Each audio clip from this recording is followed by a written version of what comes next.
The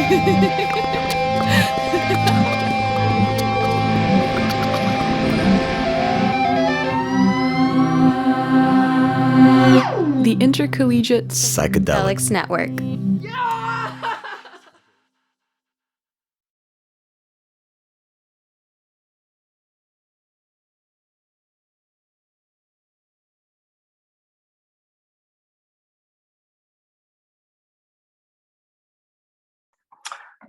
Hello all. My name is Martin. Today we're going to be talking about spiking neuronal models and neurotransmitters, mostly about the former and sort of how we can incorporate psychedelic neurotransmitters into our contemporary spiking neural network models. So to start, we're going to talk about briefly psychedelic motivation, and then we're going to talk about modeling individual neurons, and then we're going to talk about how people have connected many of these neurons to basically perform experimental synthetic cognitive tests, let's call them. Okay, so psychedelics. So psychedelic research is a wicked problem. That means to say that it lacks singular clear solutions, it has unforeseen outcomes, it involves behavioral change, is multifaceted, interdependent, and is operationally complex. So as there's an increase in the interest in psychedelic research, there's going to be some research challenges that we have to face. Primarily, I think they can be categorized sort of like interdisciplinary approaches, making sure that we have enough perspectives to kind of understand what we're dealing with. And then from that knowledge, how can we develop comprehensive frameworks for research and clinical? So if we think of psychedelic therapy through RDoC, then I think I'm pretty confident to say that I'm interested in these two bottom systems here, the cognitive systems and a sort of sensory motor integration story. Many other, again, this is not to be sutured to these two. One should always have a sort of comprehensive perspective. But for my research interests and mathematically speaking, this is kind of where we start. And so where did I start? I started with a simple Intel Loihi chip. So this is a research-only chip that's not available for the market at all. It's basically like a specialized piece of hardware that has been designed so that the voltages in the MEM resistors are actually representing the voltages of a neuron. So this is very different from typical machines that have ones and zeros and kind of thing. Here we're sort of saying, okay, this voltage on this chip is actually the voltage of my model neuron. So what ends up happening is that it's actually very low powered and it's very low power and very fast actually. Okay, so my interest though, the reason why I'm talking about this chip right now is because we want to put it into a robot. So you have to have good neural circuitry to understand how to do it properly on the chip. Like biological models to put on the chip. And then once we have good models of biology, then we want to put on a robot. And then once put on the robot, we basically want to make it trip, which is to say we want to show different conditions for failing or different conditions for altered states, let's call it, and how that impacts the performance of the robot at task. So I think that brought me here is a sort of idea of computation and biological computation. And so the question is, okay, where does psychedelics come into this, right? You will see. Okay, so let's talk about neurons. Okay, so what we consider kind of deep learning right now should fall under the second generation ANNs here. There's a problem with this though, that it's not very biological. It's not like the neuron is sending values of 0 to 1, right? Between neurons. What they're actually doing is they're setting action potential, which is a whole chemical interaction. And so this third generation of artificial neural networks attempts to kind of include more biology. What it does is it just says each neuron has actually its own internal state that is temporally determined. And so basically it accounts for time, simply because neurons are not always firing as would suggest in the current kind of state of the art, let's call it. So let's consider the canonical example. This is called the Hodgkin-Huxley model. It was the first to capture kind of dynamics of memory potentials in squid giant axons, I think in the mid half of the last century. And so this is actually the basis for most neuronal models right now in modern spiking neural networks. There's a lot of different kinds of equations that can come out and fall out of this, and this is just one type of equation. There ends up being a lot of neuronal equations models you could have out there. But what I wanted to point out was that, okay, you have this nice circuit here, very simple, but actually the dynamics of it are quite complicated. You have multiple different things changing over time. And then within those things, you also have them changing the rates at which they're changing. So it's a basically, this is a very computationally intense operation to evaluate. So let's try to simplify it, right? We're not just going to integrate over all these conductances. We're just going to say, okay, there's a little bit of volt. It's going to go in. I'm just going to add it up in the soma. My soma leaks exponentially with this decay term here. And then if well, I shouldn't say the soma leaks, but the voltage leaks. And then what happens is if the voltage goes beyond a threshold, then we send a spike to the next forward neuron. So this is actually much more easy to compute, simply because you're not doing this crazy integration over time right here.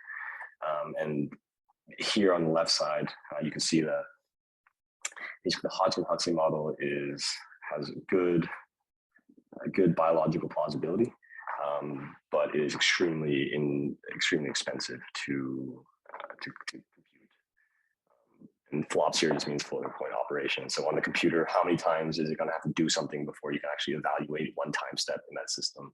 And then up on this corner up here, you see the integrate and fire. So this leaky integrate and fire model, which is a simplified version of the Hodgkin-Huxley model, like loosely we can call it a simplified version of the Hodgkin-Huxley model. It's actually very efficient to implement, but it has very little biological plausibility in terms of how to interpret what these variables are doing. Because basically you're kind of neglecting a lot of different factors that the HH model doesn't. Okay, so we have all these different models, and these are just two, right? Like, and this was a paper written in 2003, so there's way more neuronal models out there now. And so the question is, okay, there are so many of them. Is this a problem? And I'm here to tell you that having many of them is not necessarily a problem, because we observe a lot of different behaviors in biology. So here you could have kind of a tonic spiking or just a phasic spiking. You can have bursting as well. You could have resonators. You could have basically all kinds of behaviors here. And there's really important work by Izikovic basically saying that if you have the equations for each of these and you can put them into the same form, then essentially it's the same mathematical dynamical system with just different parameters. And so it actually becomes quite tractable to analyze these things, which is a good thing, because the more we can analyze them, the more we can implement them onto a chip. Okay, so the more biologically faithful of you will be saying that, okay, but neurons also have synaptic dynamics, right? And so bringing up the point of biological plausibility, I think it quickly lends itself to infinite regress, because you can always point to all these other different systems that are also influencing the system of interest. And so compromises have to be made. But I think this depends on the research question. In psychedelics, this is a compromise that I think most likely cannot be made here, because neurotransmitters must be accounted for. We have to add some little bit of complexity into the single neuron so that we can talk about, okay, well, when we flood the brain with all these neurotransmitters, what's actually going to happen to all those neurons, right? And so here at the bottom, this is sort of like that idea. It's saying, okay, if the presynaptic neuron is firing at this sort of rate and then a single spike there, then the synapse also has to have some dynamics. It has to say, okay, what are my channels looking like? And this could be like calcium, this could be potassium, sodium, basically whatever you encounter in the real world, you're going to want to include it in here. And then from there, there's a sort of postsynaptic filtering that says, okay, for every spike, you have to add a little bit of voltage into the postsynaptic neuron. So you see here, this is how much is getting integrated, added over time. Obviously very representative with the spikes, right? Because that's when voltage is kind of moving.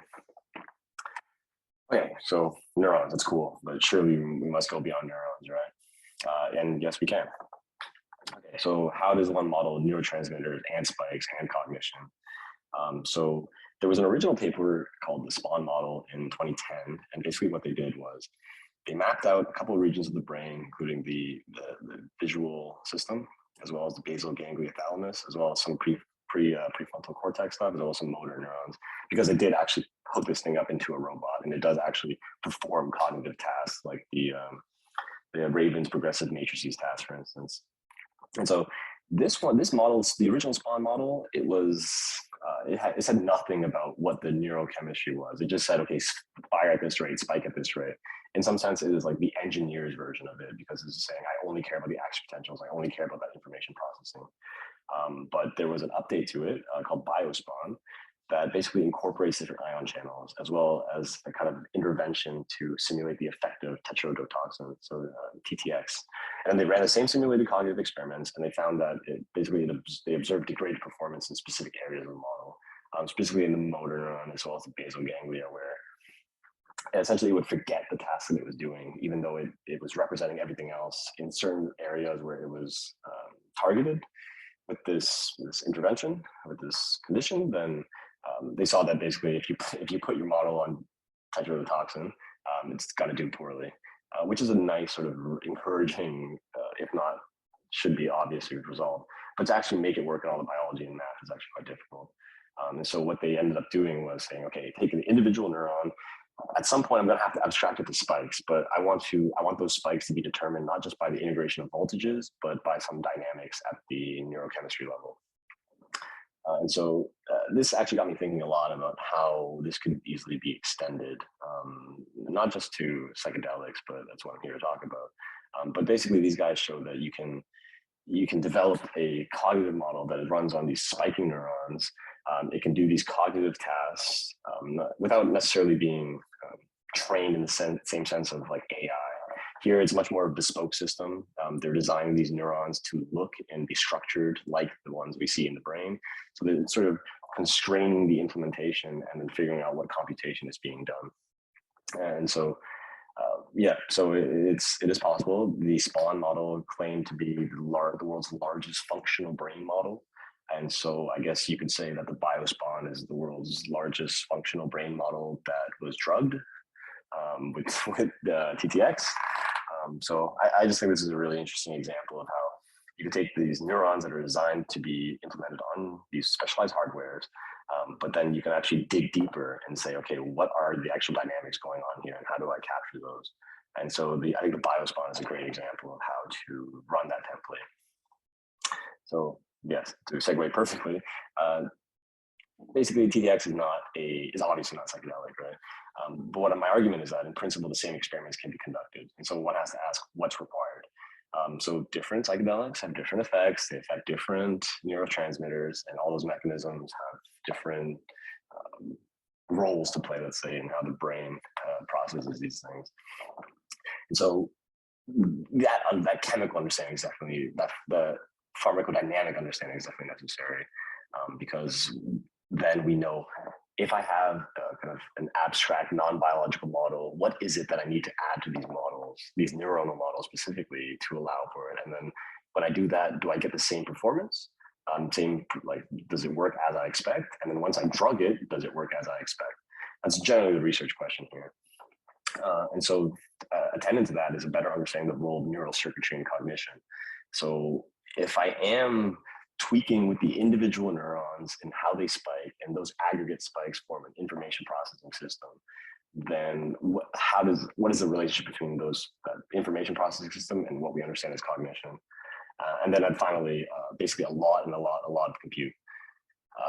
The reason why a lot of these specialized, they're called neuromorphic chips, are being made is because simply deep learning and the like, they just take up way too much energy, they take up way too much memory.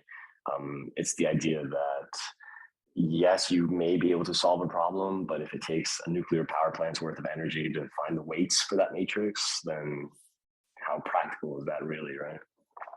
And so it's an interesting intersection here, right? Because we're talking about spiking neural networks, a sort of like biological model. We're talking about these chips that can actually compile these models down to it and run it as analog voltages. And then we're talking about, okay, even though we're modeling it in voltages on a chip, I'm still interested in neurochemistry. And so there's sort of two different competing ideas. Eventually I'll get to at the end as a punchline, let's call it. But yeah, so the idea is that BioSpawn didn't model psychedelics, but there's no reason why it shouldn't be able to, as long as we have the scientific accounts for it. And this comes back to the interdisciplinary, like the neuro engineer is not going to be able to simply have the time to come to an understanding of what each of these things are and how they affect. And so that's why experts in those fields are necessary, and the collaboration between those two are even more necessary. So a lot of work to be done. So let me just put a closing note on this computation and cognition thing. Basically, my research problem is that biology seems to compute sensory motor integration in a very energy efficient way. And so this allows us to do kind of cognitive tasks and have these higher level abstractions and representations of the things we're doing. And yet it does it all in very few wattage, as much energy as your body takes, basically, right? And so you'll find that the goal of these kinds of works is to biomimic with twofold results. And I think in some sense they seem antagonistic simply because we can't compute them, but it forms a nice kind of virtuous cycle. And those two goals are basically to better understand the biological mechanisms at play, and then to take those understandings and then implement them into hardware in order to compute things more efficiently. So I just wanted to kind of end off with David Marr's levels of analysis, kind of make clear what we're talking about here. The computation quote unquote, is basically the sensory motor integration of the psychedelic experience. The algorithm is in spiking neurons with transmitters, which kind of grounds it into a biologically plausible discursive ground. And then the implementation is actually these hyper-specialized neuromorphic chips that allow you to exploit the spatiotemporal sparsity of spikes in order to basically process things in asynchronous, highly parallel fashion, which is totally antithetical to the typical computer machines that we have now, which run on a global clock, moving memory around. And so I think there's a lot of work to be done, but kind of with the right interdisciplinary work, then it's quite tractable to do. So I'll end it off there. And so just want to say thanks and good luck to all the psych extras out there who are going to be pursuing these very interesting ideas. Best of luck. And I think it's important that we normalize the science to it at least. So definitely best of luck. All right. Thank you guys. Also, here's the reference.